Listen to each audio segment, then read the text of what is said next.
Hello, welcome to Studio 23 Nashville. I'm Brian. Hi, I'm Jennifer Herron. And we're here with our very special guest today, Mr. Tim Buppert, who is a multi-talented writer, singer, musician. We're very glad to have him on the show today. I tell you, he's got some great stories to share. Yeah. So sit down, kick back, and we'll be right back. Here we go. Welcome to Studio 23 Nashville with your hosts Jennifer Herron and Brian Cumming. Today's very special guest is Tim Buppert.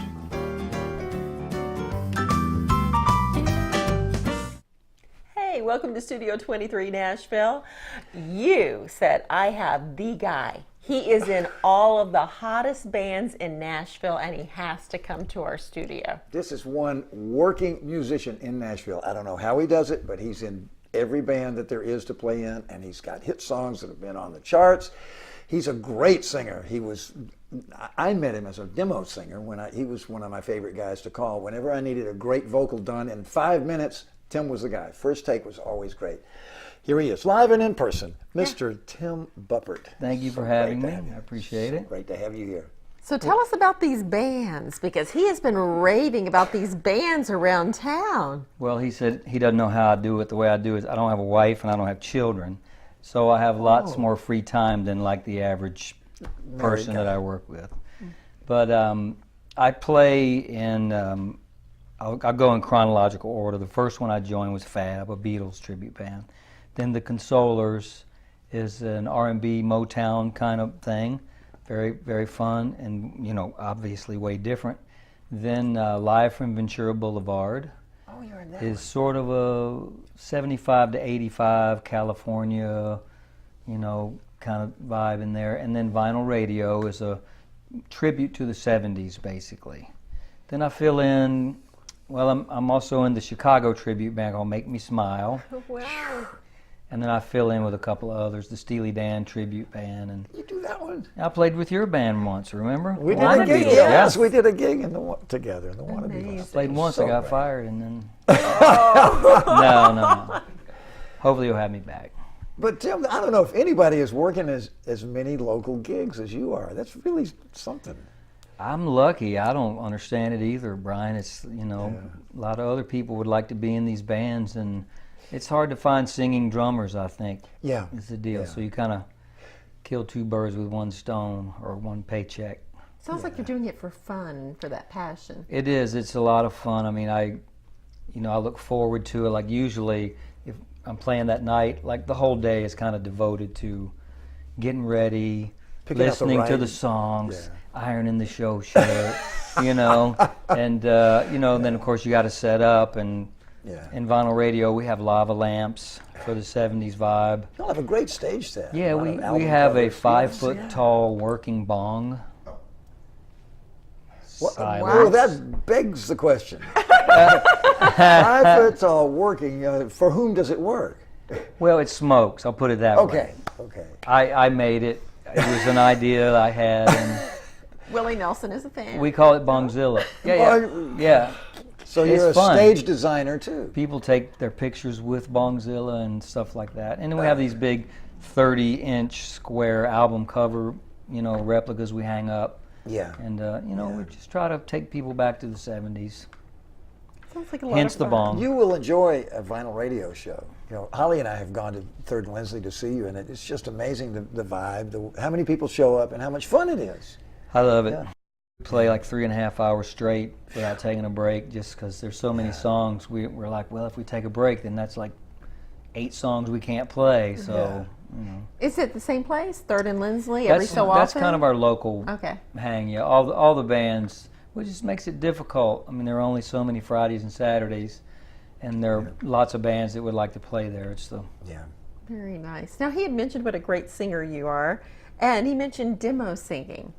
So, demo singers... Yeah, that's like a whole realm. You are the salesman for the song, is how I look at it. You know, there's a great song there somebody wrote, but you are the salesman that's going to connect it to the star that could potentially make all the cash, I guess, for the songwriters. Yeah, you have to make it believable, but also feel like you can't be but so stylistic. You know, you have to kind of be generic. You have to sound like everybody and nobody at the same time, because if you're pitching the song to say Garth Brooks, you don't want to sound exactly like Garth because then you can't pitch it to Ronnie Dunn or, somebody else. So you got to kind of sell it, but sort of right down the middle of the road kind of deal. I didn't know if they said that. Hey, look, I've got this song. I want to appeal to Garth. Can you make it sound Garth-like? I didn't know if they said that or. Sometimes they do. I got it more when George Strait was recording, because it'd be these flood of songs that would come in that were obvious George Strait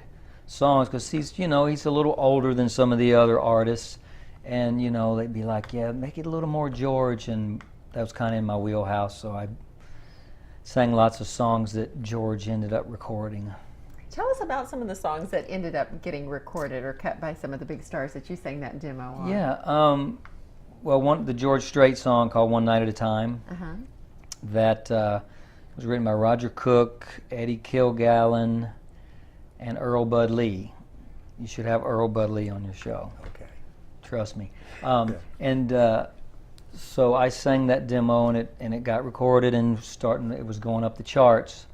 And then my song, She's Sure Taking It Well, started going up the charts behind it, and One Night at a Time was number one for like 5 weeks, I think. So my song was going up and like waiting for One Night at a Time to get out of the way. And while I was waiting for that, It's Your Love, Tim McGraw and Faith Hill, flew up and jumped us and went up there and hung out for a while. So it kept us from going to number one on that chart. So I often wonder if maybe I shouldn't have sung that demo. It's so interesting. Well, I knew that you as one of the best and most popular demo singers. I didn't know you were a drummer. I didn't know you were a writer. And you didn't actually come to town intending to sing demos. It was just a side. No, I didn't know that sort of thing existed. I came here to be a writer. Yeah. And I'd been a singing drummer most of my life since graduating high school, barely.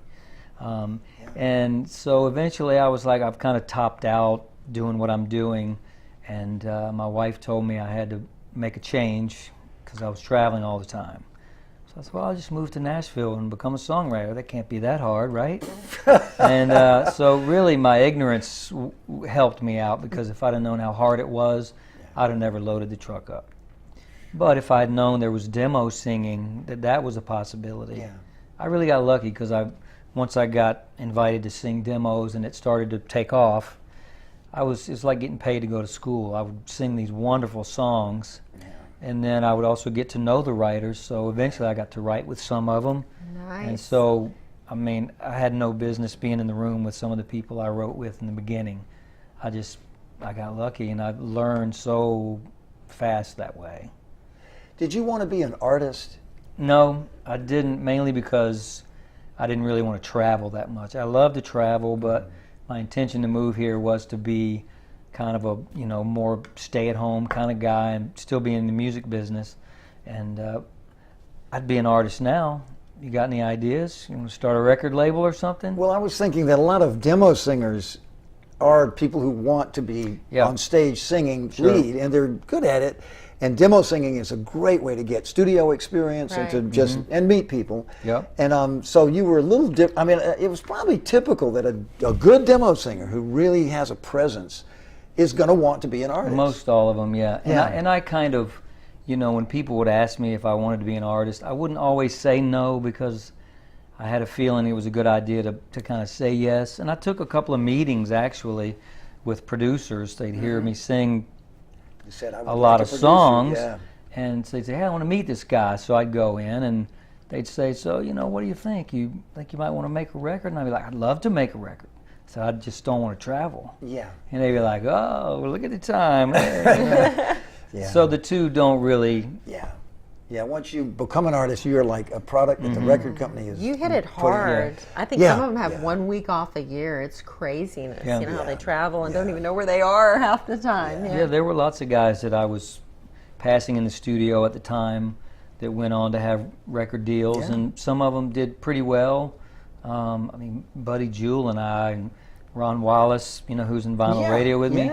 We were constantly following each other in the studio, and they both got record deals. And you remember Daryl Singletary? Sure. Was he a demo singer too? I'd used him a couple of times. Buddy Jewell, Laurie White, and then Jeff Carson. who Oh, I who was never worked with who was him. Jeff Herndon before that. Yeah, Yeah. there's a lot of He was great. great. He was great. Very nice. You sing background on a lot of albums as well. You were on the main albums. Yeah, some. I wouldn't say a lot. They're probably the best one I ever did. I sang the demo for a song that Trisha Yearwood wound up recording, and so they called me in to sing on the record, and then I got to go and sing on the ACM award show with her. That same song was a song called "There Goes My Baby." And I sang higher than Trisha Yearwood did on the record, so that was kind of interesting and hard. Tim Buppert, I love that the song. man that sings higher than Trisha Yearwood when the job calls for it. We're going to wrap it up for a second and be right back.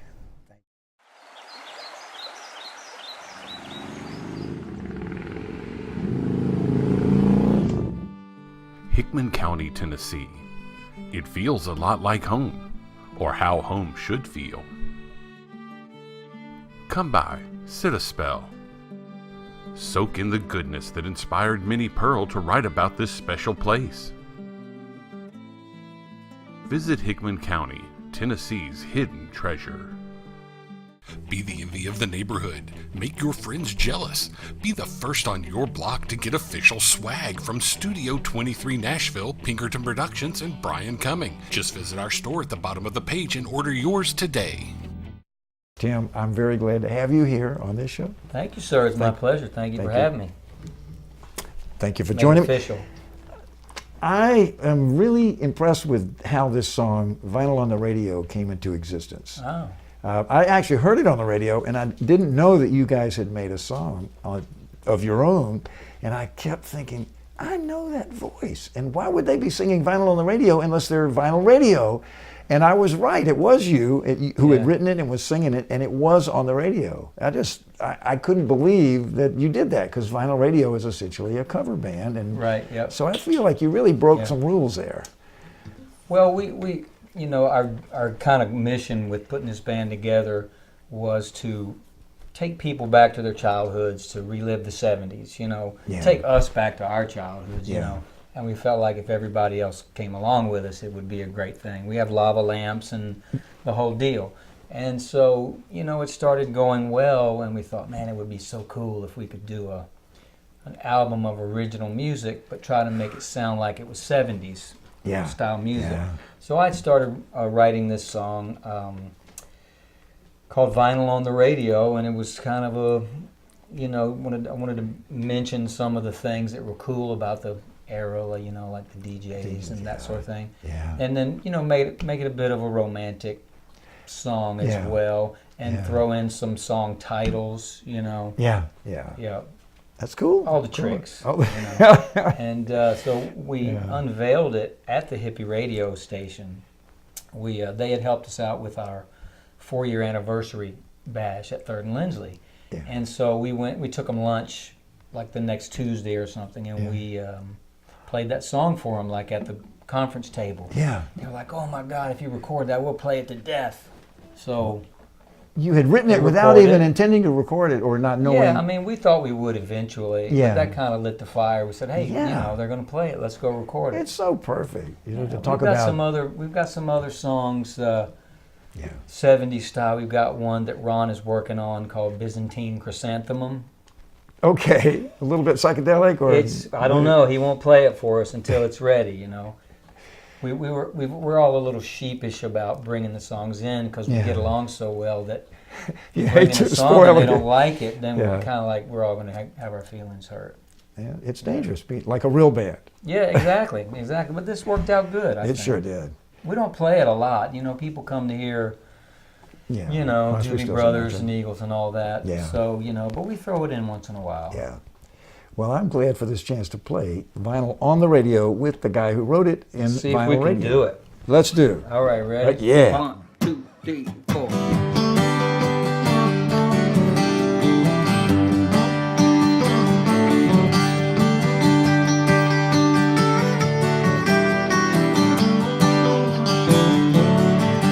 Remember when the world moved a little bit slower,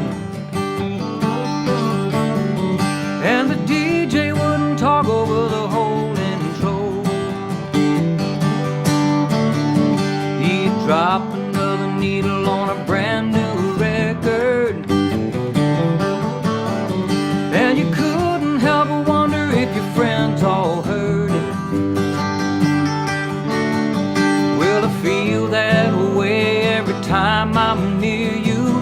like a song I long to hear you. Whoa, whoa, you're like vinyl on the radio. Whoa, whoa, whoa, you're like vinyl on the radio.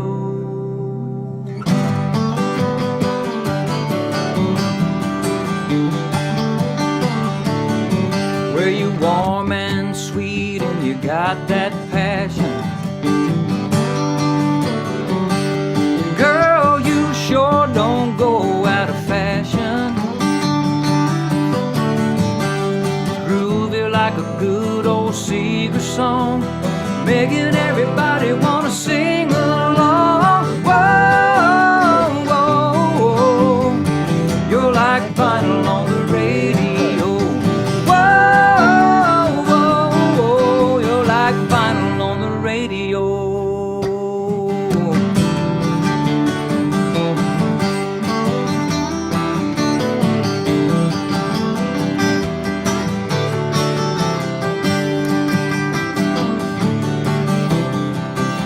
Make me feel fine like a summer breeze. It's the makings of a mighty good memory. Whoa, whoa, whoa, whoa, whoa, whoa. You're like vinyl on the radio. Whoa, whoa, whoa. Girl, you're like vinyl on the radio. Whoa, whoa, whoa. You like vinyl on the radio. Whoa, whoa, whoa. You're like vinyl on the radio.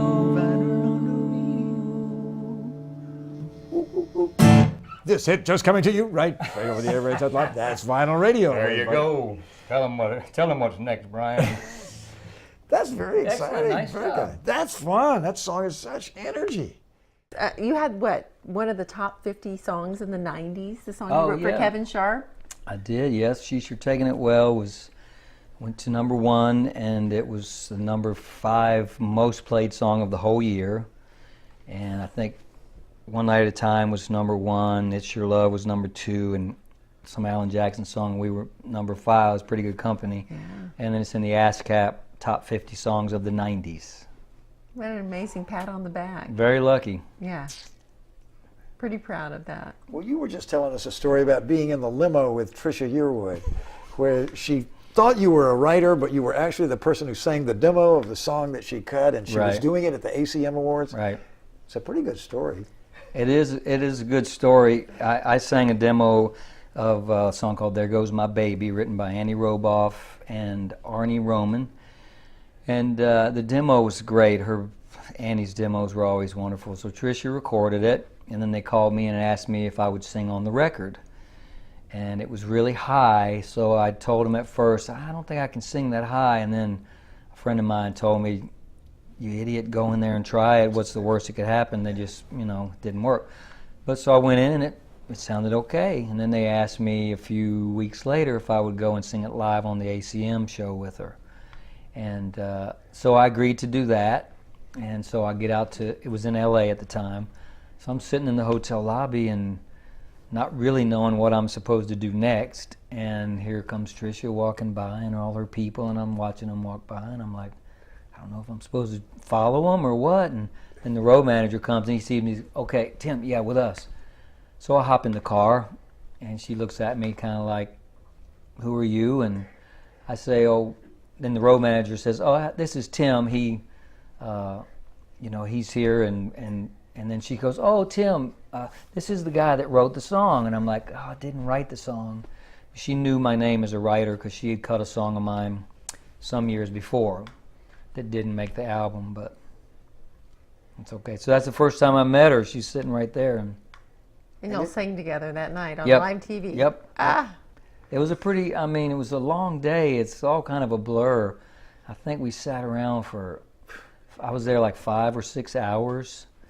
I made lots of friends with makeup people and all like that. I'm sure you know all about that. And the actual taping was like over before you know it. Yeah. And I was so beat I didn't go to like any of the parties or anything. I just... Yeah. Was it with a live band? Yeah, yep. It was John Hobbs. I think he was the band leader. A lot of guys from sort of L.A., Nashville hybrid kind of band. Yeah. It was a great time. When the curtain opens up for the first time and there's Tim McGraw and all these people, like it seems like they're like 5 feet in front of you. It's kind of, you know, nerve-wracking. a little nerve-wracking. Now, did you have any CDs in your pocket to say, hey, Tim, by the way, here, I wrote this song? No, that would probably be calling the smart cards? thing to do, but no, I didn't. I was more worried about, you know, is my shirt wrinkled, and you know, am I going to be able to hit the high note? That was one where you sang higher than Tricia. I did, yeah. It was, you know, I sang on the demo. I sang and then harmonized with myself, so they wanted that same part. Yeah. And Vince, they were going to get Vince to do it, and I don't know if I think he was out of town or something. So the writer said, "Call Tim, you know, maybe he'll come and do it." So yeah, it was pretty high. I couldn't do it now. I happen to remember that Don Henley sang harmony on another Tricia Yearwood single. right, right. And he sang above her with, was it Walk Away Joe? Walk Away Joe, yeah, And, Greg Barnhill song. Another singing drummer. Oh, See? absolutely, There you yeah. go, the brotherhood. Yeah. Tim and Don. That's yeah, we Yeah, go and way Tricia, back. We go yeah. way back. Yeah. The whole connection comes full circle, right? Exactly. Well, Jennifer, I have an advantage. I have played a gig with Tim, and we got to ride a few hours getting to Knoxville in his truck, and I got to hear even more Tim stories. And Is there one we should pull out of him? well, the Most thing is, of them you can't do on TV. I met him as a great singer. You know, I didn't know he played drums. I didn't know he wrote, and now he's all over the place. But you never studied voice in school. You were just playing gigs back in Virginia Beach, Norfolk, that area of Virginia, right? Yeah. He explained that there's a kind of a scene when he was coming up of just clubs that played. There were a bunch of country bands that were playing regularly in all the Right. clubs, and that's basically what people, it's sort of probably like a Texas thing where Really? people wanted to go the line dance. They dance there? They Yeah, have the floors there's a and lot of everything? military there, tons. So Yeah. so really a lot of the people that came to see the different bands were all from Oklahoma and Texas and you know out that way, and it was kind of like being back home for them. When I first started playing in country bands, I think there were like 12 bands that played 5 nights a week. All in that area. All in that Just area. was- Yeah, it was a really good scene at the time. And a So you were dance busy floor. 5 nights a week playing live country music, a Yep. lot of covers, and then the bands would circulate to the different clubs. Yep. So they would stay busy, and he was talking about working his way up to the best band in the area. singing. Right, yeah. Good memory. Yeah, I didn't know any country music until somebody asked me if I wanted to play in this band, and I was like, sure, I'd love to play in that band. And I'd never really dawned on me, maybe I should know the material. But I had drums, so I set the drums up, and I remember the guy calling off like Keys in the Mailbox or something, this old swing song. Oh, yeah, an old shuffle tune. Yeah, and I'm like, just start it, and I'll fall in. And about 3 nights of that, and they were going to fire me. For not And knowing the song. yeah, and it just happened to be the night that I brought a microphone to sing. And I didn't know it, but the other drummer that they had hired was in the audience, but they had forgot to fire me the night before. Oh, no. So they were like, okay, they told the guy, just hang out here, we'll fire him at the end of the night, then you can bring your drums in. And I sang a song that night, and they were like, maybe we should keep this guy, he sings. And literally that's, I was lucky because I just kind of learned country music as it was going, and really became quite fond of it. I mean, there were artists like John Conley and Gene Watson. Once I heard those guys, I was like, yeah, I like that. Yeah, it wasn't the hardcore shuffle stuff, maybe like the Keys in the Mailbox. Yeah, I like that too now, though. You Yeah. know, you get to appreciate it after a while, for sure. So you didn't grow up learning country music? Not at listening to all, it? no, not Or at pop all. and all that? Yep. Would it have been some Eagles material in the clubs at all? Was that crossover? Yeah, there were some bands. There were a few really popular bands at the time, and those were like, they were playing, Eagles and Crosby, Stills, Nash and Young mixed with some originals. Bruce Hornsby used to That's right. play He's from there. that area, isn't A he? group Yeah. called Snuff, who ended up getting a record deal, and those are the bands I really wanted to be in. Yeah. So consequently, when I started playing these country bands, they would say, you need to sing some country songs. So I would bring in a song by the Outlaws that sounded kind of country, or Jesse Colin Young, he had sort of a country song, and we learned those, and people would kind of look at me like, I don't know that song. So eventually I started doing John Conley and songs like that. Now, when did you start doing children's songs? Oh, That's quite a shift. yeah. It is. Well, what year would this have been? Probably around 94 or 5. I got a call from Bill Hullett. He had gotten a contract to do music for this thing called Kids Bop. And it was, everybody knows Kids Bop now, but at the time it was kind of a new concept. We recreated pop songs of the day. Some of them we had to clean up for the kids, and then they would put kids singing on top of them. So I sang on like the first 4, like almost all the male vocals, and now I think they're on Kids Bop 25 or something like that. So that kind of got me started in doing kids things, and then a friend of mine, Fred Mullen, who was a great producer, he did a lot of Disney stuff. So I wound up doing a song for Finding Nemo, for the companion CD, as they call it, in Cars and Ratatouille. Yeah, I mean, I'm all about the kids' music. Love the kids. Do you put on a voice, or are you No, Tim Buppert? You're yeah. the regular great singing voice. No, Yeah. I could, though. I could do that. I've auditioned for a few kids things, like doing voices like that, and never gotten them. But that sounds like a lot of fun. So you're not literally in the movie Ratatouille or Cars, but the Maybe. No, I'm not. No, I'm not. Yeah. This is a CD. What they do is when they release the DVD of the movie, they will also release a companion CD of songs that are related to it. Yeah, related to it. Like on the Finding Nemo, when I sang Octopus's Garden. Yeah. And then some original songs that Fred wrote, one called Fish School. Yeah. So basically, he keeps the kids calm in the car on the road trips. His parents I've love been you. in more than one car where the kids will, my stepsister one day, she puts the CD in, and I'm like, why does that sound so familiar? All of a sudden, I come on singing, and I say, that's me singing, and the kids are like, no way. And then I start singing along, and they look at me like, this guy, this is weird. Yeah. That's Tim great. Buppert's cool, all right. We're going to be back Yeah. with more with Tim on Studio 23 Nashville. Do you want to win friends and influence people? Don't buy a book. Advertise on Studio 23 Nashville. It's easy. Just contact us at studio23nashville@gmail.com. Now available, Come Out Swingin', the new CD by the Brian Cumming Jazz Quartet.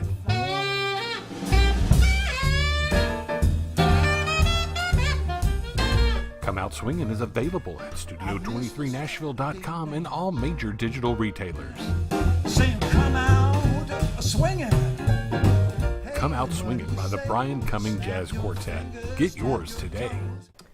Yes, sir. You got a song about waking up in the morning and wishing you could stay in bed. I do. When I do my little songwriter shows, I sort of make a joke, but it's really not actually a joke. But I say the coolest thing about being a songwriter is you don't have to get up at any particular time to do it. Yeah. You just, when I'm done sleeping, that's when I get up. Yeah. And Yeah. some mornings it's early, some mornings it's later, Yeah. But the deal is you don't have to set an alarm clock. So I think that's the way we're supposed to live as humans. When we're done sleeping, that's when we get up. You sympathize? Yeah. But every now and then you do have to set an alarm clock. In the morning that I did have to do that, it goes off, and I'm like, what's that noise? And I hit the snooze button. I said, another 9 minutes, that's all I need. And I was like, whoa, that sounds like a good song title. The songwriter in you. So I wrote it down and took it to Billy Crane, who is in the Outlaws Henry Paul band, and I've known him for a long time. Yeah. Written hits on his own, and we had started writing some, and I took that to him, and we worked on it a couple of different writing sessions. Yeah.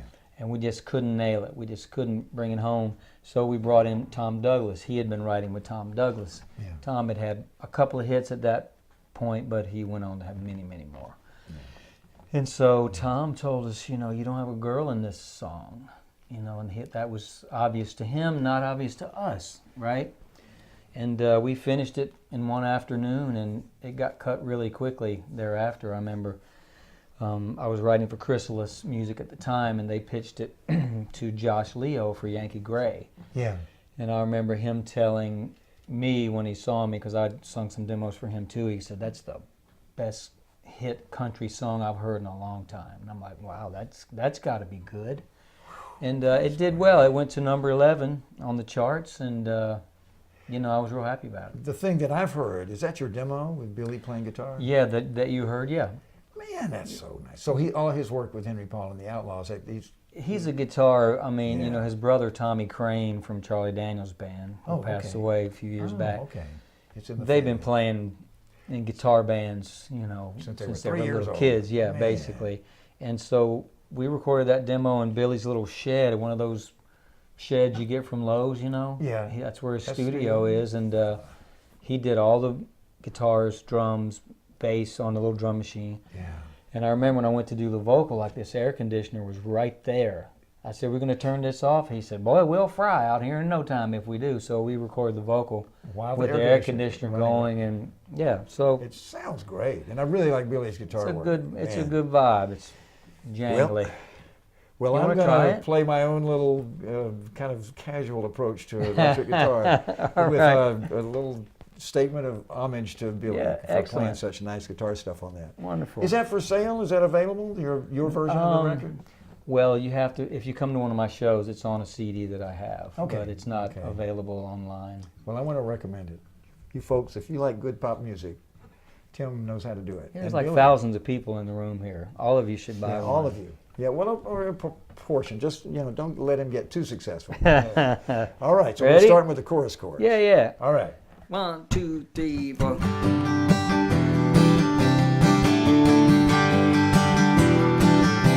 One more time around.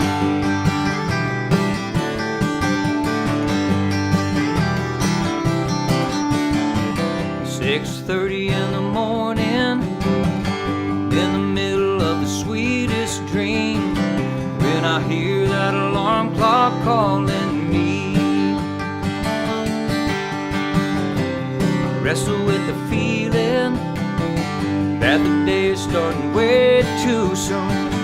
Hit the button just to buy a little time, keep you in these arms of mine. For another 9 minutes, let the world stop, steal a few moments from this old clock. This is my dream and I'm gonna stay in it for another 9 minutes.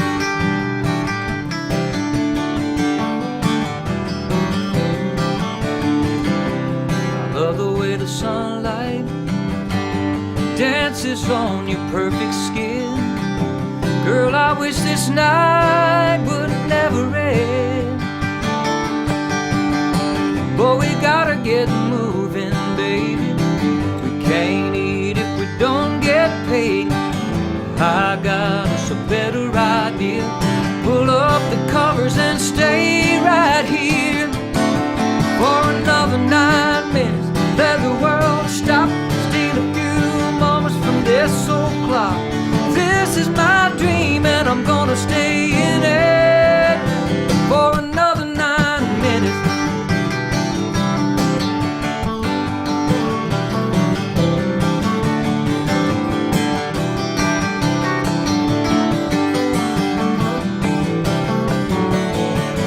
Hit the button just one more time to keep you in these arms of mine for another 9 minutes. Let the world stop, steal a few moments from this old clock. Another 9 minutes, let the world wait. Who's gonna care if we're a little bit late for another 9 minutes? You and me. Yeah, another 9 minutes.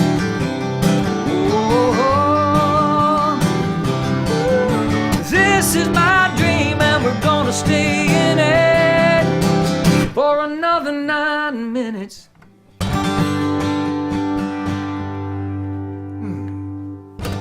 That song ought to be an alarm, an option that when you set your alarm, you could push I think you that should song. record it again.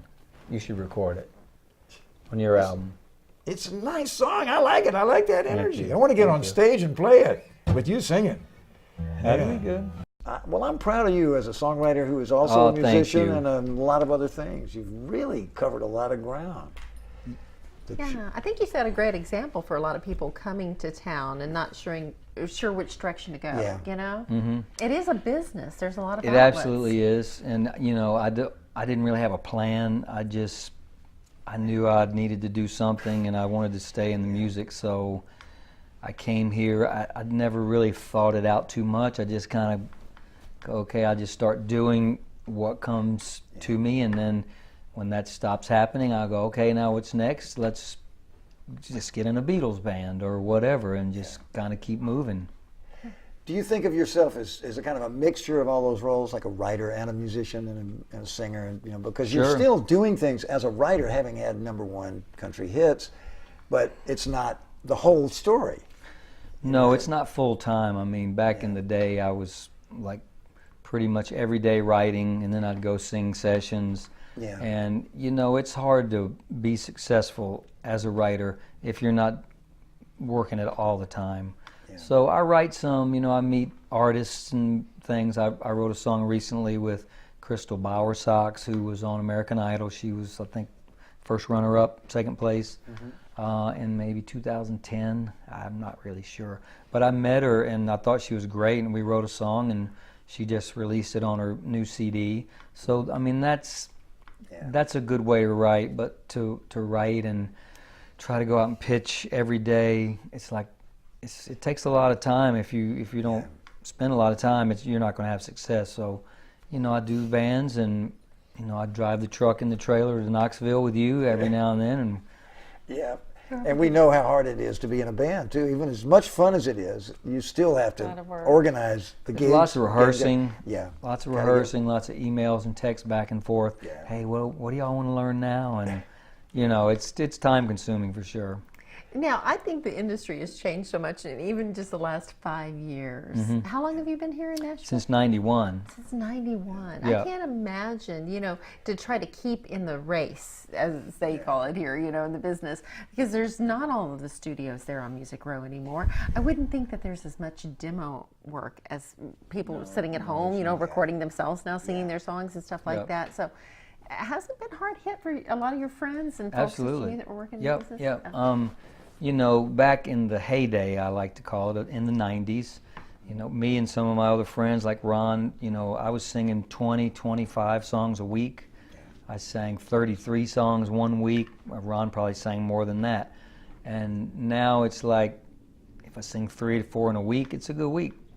And it's, you know, and a lot of it's like what you say, the whole model has changed. You know, most people write with the artist, so they'll make their demos right in the room a lot of times while they're writing the song. By the time they're finished, they have the demo done already.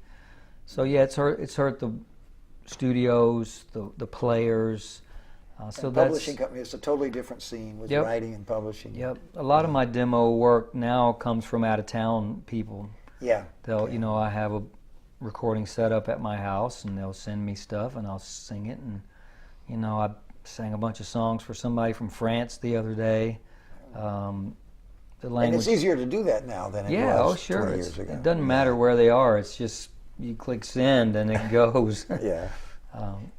Very nice. Ooh. Wearing you out, isn't it? Yeah. Oh, He's a busy I man. was wondering if any of these bands that you work with ever travel. Are they? Yeah, some vinyl radio travels more than, say, Fab or the Consolers. A little bit more. Fab, we've done a bunch of corporate type stuff in Florida. We've got a buddy down there that just loves us, and anytime he can put us on something, he brings us down. Vinyl radio, we did a gig in Canton, Ohio recently, Texas. At a theater for a local. The Canton, Ohio was a private gig. A guy wanted a band for his son's high school graduation. Wow. And his son And- liked music from the 70s? He liked the music from the Yeah, 70s. Daddy's Is that paying. it? Daddy's paying. I'm not Yeah. sure whether the son liked it or not, but Yeah. we went and we did it. Yeah. The Texas gig is a performing arts center. There's lots of those kind of jobs around. You know, some of the other bands don't travel quite as much. Well, I just did a gig in Destin with the Chicago Tribute Band at another performing arts type place. I'm ready to go, Brian. Let's go. Are you Just singing a lot of the look at- leads on the Chicago band? I just sing the Terry Katz stuff. I just want to be free and make me smile, and then I play percussion. I got bongos and congas and. Oh, there's another drummer in the band. Yep. Mm-hmm. Oh, yep. you That's got some the add- band. okay. That one in Live from Ventura Boulevard. I don't play drums.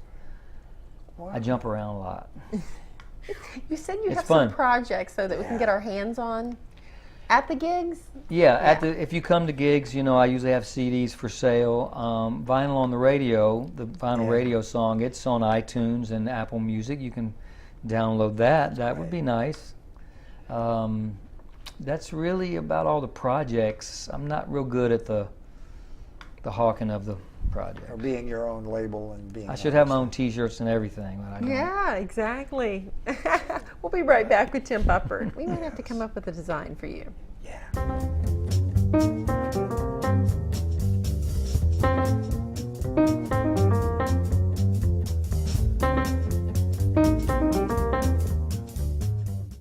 Do you want to win friends and influence people? Don't buy a book. Advertise on Studio 23 Nashville. It's easy. Just contact us at studio23nashville@gmail.com. Be the envy of the neighborhood. Make your friends jealous.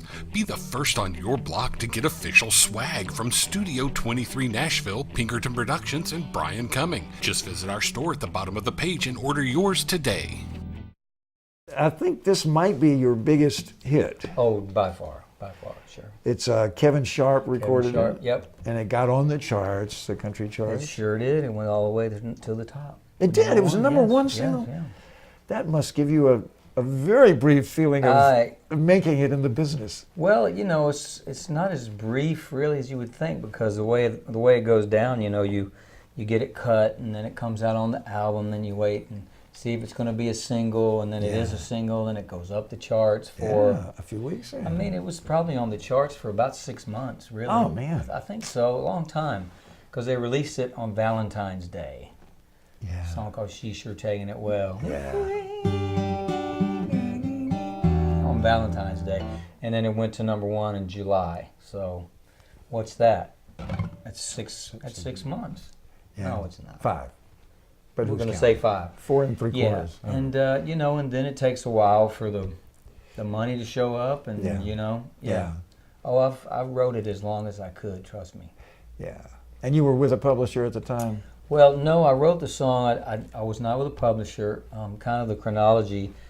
I got introduced to George Tarrant and Don Fremer because I was pitching my songs to Zamba to try to get a deal. And so they had me start writing with those guys, you know, I guess to see if you can do it or whatever. And They were Zombo writers. George was, Don. Don used to be, and he was currently with Pride Music at the time. And so we wrote, I think the first 2 songs we wrote got recorded. We wrote a song called If a Train Left for Memphis that Trisha Yearwood recorded. And then She's Sure Taking It Well, I think, was the second song. We went on and wrote about 10 or 12 others. And it was a great time for sure. But no, I didn't have a publishing deal, but I got a publishing deal after that. That's so cool. Well, let's do She's Sure Taking It Well. Yeah, let's Very do it. cool song. All right. Let's see. Thank you, Kevin Sharp. Kevin passed away a couple of years ago, as did Don Fremer, so we'll send this out to them. All right.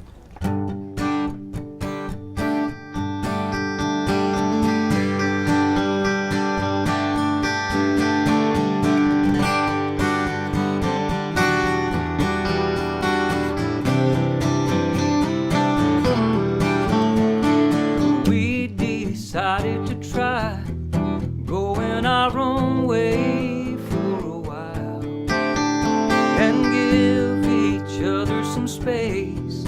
I never dreamed it would be miles. Well, I thought she would cry while she was packing up.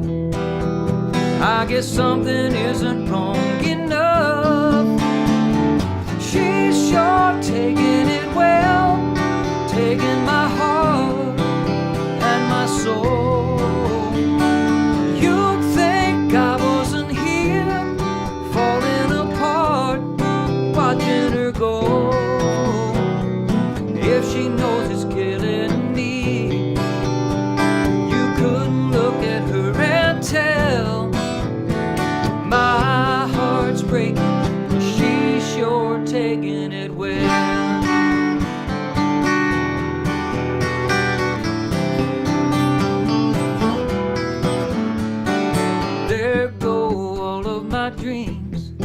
melting like sugar in the rain. Oh, I would love to believe she's only smiling through the pain.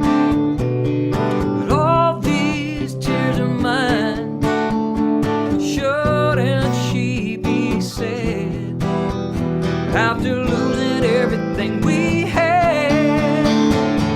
She's sure taking it well, taking my heart and my soul.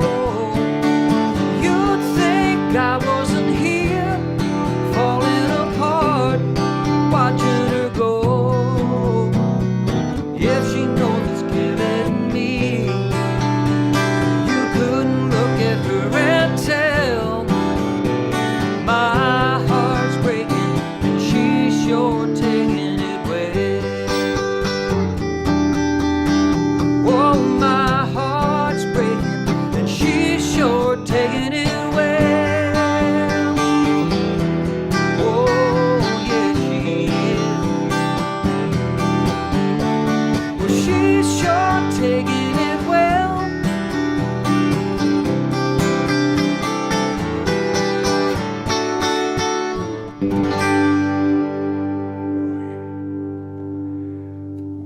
Excellent job. Thank you. Studio 23 Nashville is honored to have Tim Buppert here with us. We've been Oh, talking it's about all mine. your songwriting, your performing, the children's recordings and everything. How do we get a hold of you? Say like I wrote this great song and I wanted you to be my demo singer. Well, the probably the easiest way is send me an email. It's just tbuppert@gmail.com, or a Facebook friend request, a little message on Facebook. Probably shouldn't give my phone number out, but I've done it before. I have a website that's a little under repair at the moment, so the email and the Facebook are the best ways. Great. You're into social media? A little. I'm on the Instagram and I do the Snapchat from here time to time. I'm terrible at it. I really am. Try Facebook Live. That cracks me up. That is the Is best. it good? Do y'all do any of the gigs Zooming on in. Facebook Live? Well, I'm usually playing drums, and so Is there somebody I in the can't. band that- Somebody should, and people in the audience do it all the time. Oh, yeah. Yeah, Do y'all have a conscious way of promoting your gigs, or is it usually just a- through Facebook, and we have an email list that Yeah. we send out, Yeah. stuff to. But the Facebook, that's the main thing.